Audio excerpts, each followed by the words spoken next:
This video is brought to you by Altium 365, where the world designs electronics, and Octopart, the fastest search engine for electronic parts.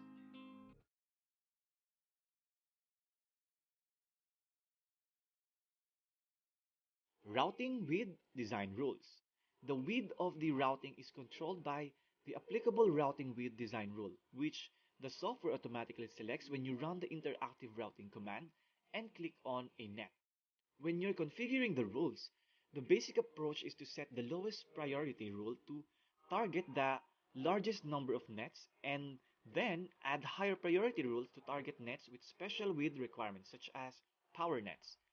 There is no issue if a net targeted by multiple rules. The software always looks for and only applies the highest priority rule.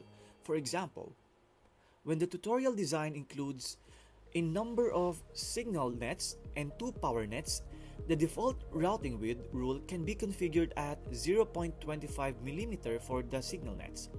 This rule will target all nets in the design by setting the rule scope to all.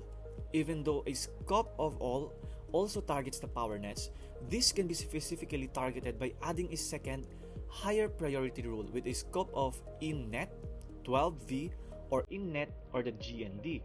The image shown here shows the summary of these two rules. The detail is shown in the images in the following two collapsible sections.